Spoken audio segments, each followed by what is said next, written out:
प्लाओसन मंदिर।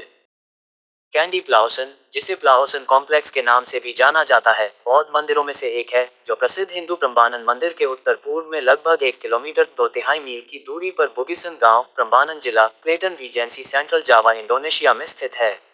कैंडी प्लाओसन 2000 वर्ग मीटर 22,000 वर्ग फुट के क्षेत्र में फैला है और समुद्र तल से इसकी ऊंचाई 148 मीटर 486 फीट है। टेंगोक नदी करीब 200 मीटर 220 गज की दूरी पर स्थित है। कैंडी प्लाओसन धान के खेतों के साथ साथ केले और मकई जैसी वनस्पतियों से घिरा हुआ है।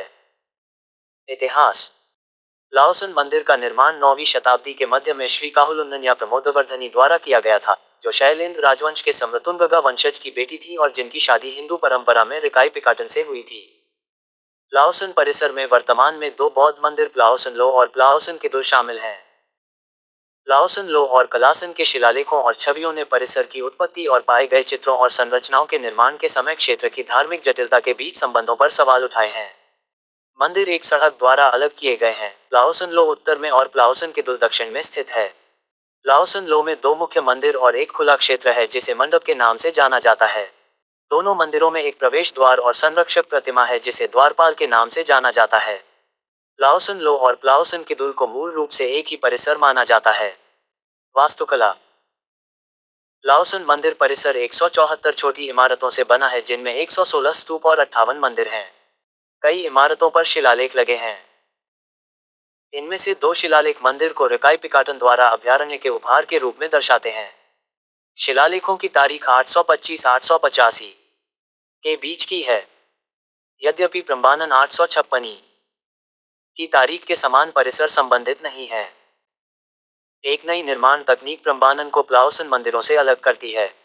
प्लाओसन के मुख्य मंदिर ऊपरी और निचले स्तर पर 3 कमरों में अलग अलग बने हैं।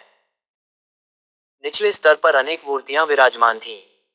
आज प्रत्येक कमरे के दोनों किनारों पर एक खाली चौकी पर बोधिसत्व की केवल 2 मूर्तियां विराजमान थीं। हालांकि, जैसा कि झूठी खिड़कियों की स्थिति बताती है, केंद्रीय आसन पर निचले बेसल स्तर पर केवल एक मूर्ति टिकी हुई थी।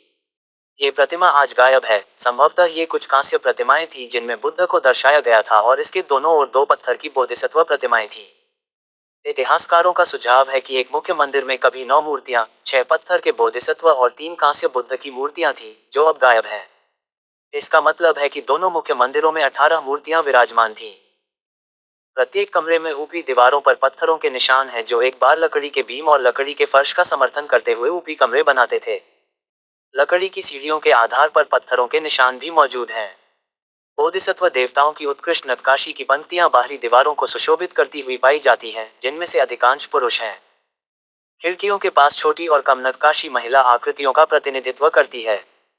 कमरे की भीतरी दीवार पर एक असाधारण उदाहरण उकेरा गया है, जिसमें खमेर राजकुमार का चित्रण किया गया है, जिसे उसके मुकुट से पहचाना जाता है।